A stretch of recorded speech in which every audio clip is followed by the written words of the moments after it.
2025 সালের 30 এপ্রিল পবিত্র অক্ষয় তৃতীয়ার দিন প্রতিষ্ঠা পায় দীঘা জগন্নাথ মন্দির। প্রায় 250 কোটি টাকা ব্যয়ে 22 একর জমির ওপর মন্দির তৈরি হয়।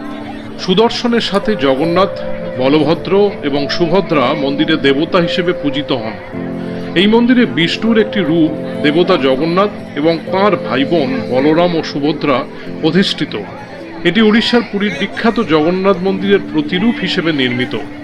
দীঘা রেল স্টেশনের পাশে দীঘা শঙ্করপুর উন্নয়ন কর্তৃপক্ষের জমির ওপর হিটকোর তত্ত্বাবধানে মন্দির নির্মিত হয়। নবনির্মিত কাঠামোটিকে অশুভ আত্মা বা নেতিবাচক শক্তির কবল থেকে মুক্ত করার লক্ষ্যে বাস্তু পুরুষের উদ্দেশ্যে একটি যজ্ঞ অনুষ্ঠিত হয়।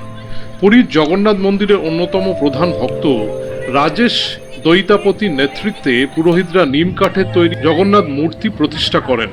এরপর ইসকন ভক্তরা পাথরের তৈরি জগন্নাথ মূর্তির প্রাণ প্রতিষ্ঠা করেন। একই সময় রাধাকৃষ্ণের পাথরের মূর্তিতেও প্রাণ প্রতিষ্ঠা হয়।